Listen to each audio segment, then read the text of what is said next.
Hi there, it's Siobhan from enjoyrunning.net. In today's video I want to talk about another key component of recovery for athletes, and that is sleep. How many hours should we get? Well, the jury's out and everybody is individual, but in general it is thought that less than 7 is a bad idea. And it is the case that in general people are also getting less sleep nowadays than they would have done 70 to 100 years ago.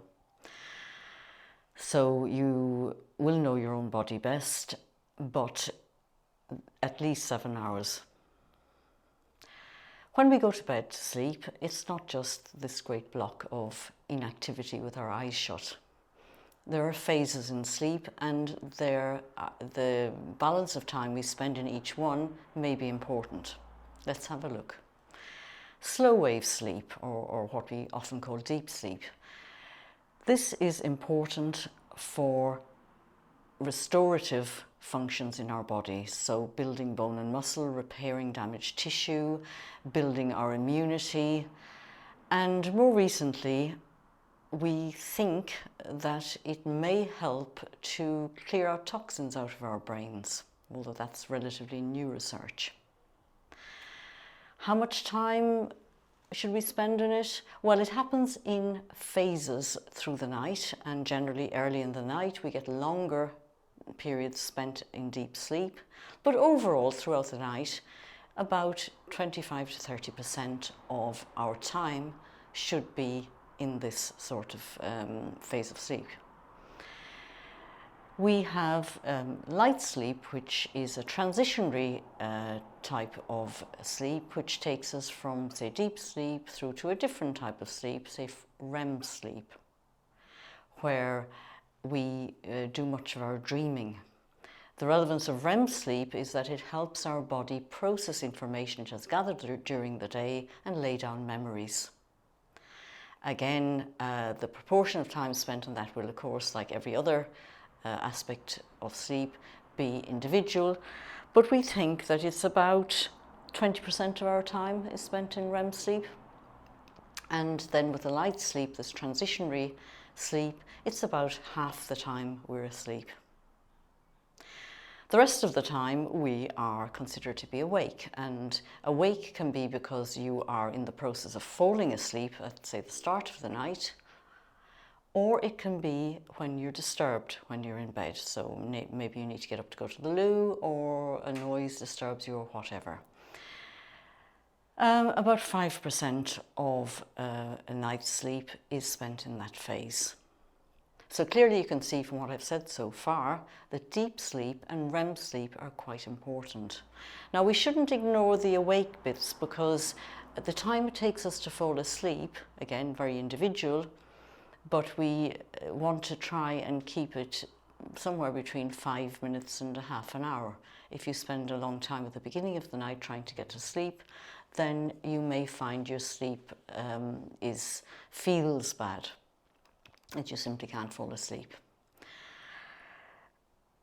Looking at the sorts of things that can help improve our sleep generally, so if we are at all concerned about the quantity or quality of our sleep, and that's often judged, I mean, we can wear devices that track sleep, and some of them give us exceedingly detailed information about the type of sleep we've had, and that's very, very useful if you're tracking this and you really want to understand what's going on.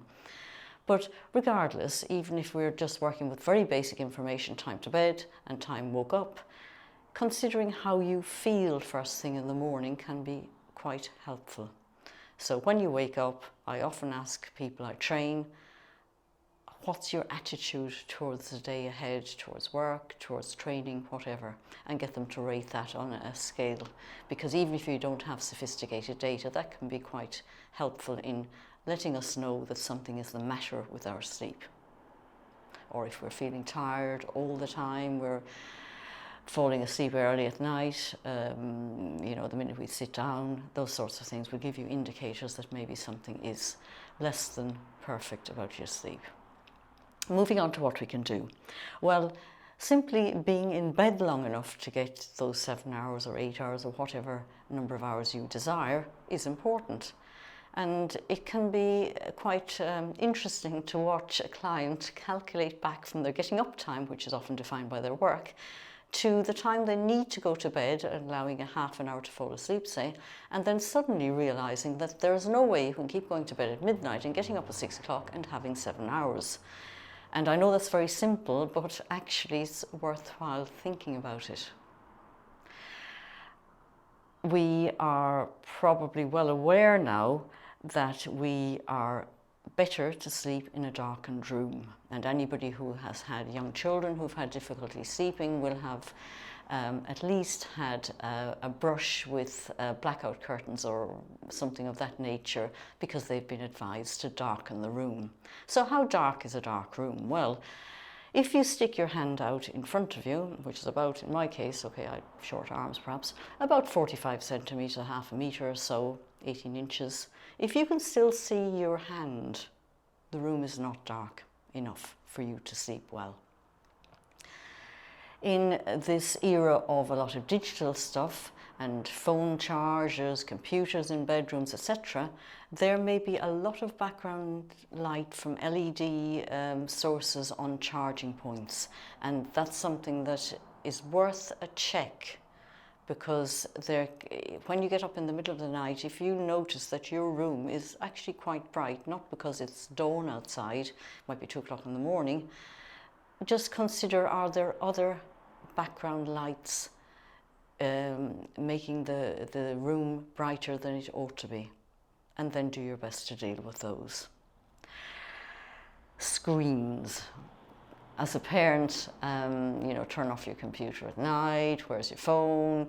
We'll be used to those sorts of things, but there are plenty of high quality data out there, which you can go and browse if you've got the time, saying that especially blue screens, blue light, is detrimental to a good night's sleep. It interferes with our body's ability to produce natural sleep hormones like melatonin, which help us fall asleep, and also actually, something that people often don't think about, it has a role in enabling us to have good quality REM sleep, that memory laying down sleep. So I can't set up rules for people, but do consider your use of digital technology in the hour before you go to bed. A lot of places say 30 minutes before is enough. I would say that people need to start turning those things off, not just because of the blue light, because I hear people say now as I say this, oh, but I've got a special app on my phone that changes that to an orange light, etc. Yes, but if you're reading messages, it's not just the hormone you've got to worry about, it's also the stimulation of your brain, because you can't tell what that message will say. You can't tell what you might read on that news channel and how it might affect you in terms of disturbing you generally. And especially with COVID, a lot of disturbing news out there. It's probably better to set a bedtime for your devices, just like you might have done had you children, for the kids. It'll give you a chance to settle down and relax. Stimulants, so alcohol, caffeine, worth considering how close to bedtime you drink coffee. Caffeine itself is coffee, or even there are other stimulants in tea, ordinary tea, theobromine, theophylline. These are all stimulants, and the activity of the substance in your body is individual, but there are plenty of studies out there again that you can look at if you wish, which show that caffeine, say a cup of coffee, in your body might last for up to 15 hours. And that's not just the caffeine breaking down into its metabolites, it's also the active metabolites of caffeine, especially theobromine and theophylline. And they are stimulants in their own right. It's very individual, but many sources are now suggesting midday as a time to consider as the last cup of coffee of the day. It is very individual. Some people tell me that they can have a cup of coffee at 10 o'clock at night and they sleep like a log, and I'm sure they're telling the truth. It is individual. Alcohol is increasingly understood to affect sleep. Certainly if you have enough of it, it'll help you go to sleep, but early morning waking is particularly associated with drinking alcohol, even in low amounts. Even if you share one of those tiny little bottles between two, it can affect your sleep, particularly if you don't normally drink much. It's individual again, but again, just have a look, have a think. Does it affect you? If you are suffering from wakefulness, and particularly the falling asleep bit is more controllable in some regards because you can quieten your mind down. You could sit quietly and read on a non-screen device, a book, a calming, not some horror story perhaps. But waking up in the night and being then unable to go back to sleep is a common problem in many people as they get older. Women in their middle years onwards, menopausal women, suffer from it in particular. And it can be very, very distressing because you're awake in the middle of the night, everybody else is sound asleep, and you simply cannot go back to sleep. It's like somebody's stuck a Duracell battery in your brain and you are off and you're whizzing. And even if you do the sorts of things that people suggest, like sitting up and writing a list of to-dos, writing down anything that bothers you, and all that is very good, sitting up and reading for a while, non-screen device, getting out of bed, getting yourself a milky drink, which has the effect of stimulating some hormones that may help with sleep. It can actually remain elusive to fall back asleep. Something I've been using for a while is very basic meditation. Those who've been on the attentive running group and on that course have been taught some very basic meditation skills on that, and that's something that I think is incredibly useful for people because it is it's not a complicated affair. You can do very basic meditation lying in bed, and those sorts of approaches can help to get people back to sleep. So sitting up, accepting you're wide awake, hopefully not disturbing anybody else, basically calling it for what it is. I'm awake, right, okay, I'm going to go and get myself a milky drink. Am I hungry? Do I need to go to the loo? So getting rid of all the things that might be disturbing you, making the list. And even if all that fails, then, you know, getting back into bed and then try a basic meditation. There are some apps out there. I don't participate in any affiliate schemes or anything like that, so I'm not going to particularly recommend any. Same with the sleep trackers. But it is possible for a person to learn a very basic meditation, and that can help. Finally, having a routine is shown to be incredibly useful. So going to bed at the same time and getting up at the same time every day of the week. Research has shown that simply sleeping in for 15 hours of the weekend does not make up for having 4 hours per night, Monday to Friday. The body just doesn't respond well to that sort of approach. Clearly, you will catch up to a certain extent, but it's not a strategy you should have.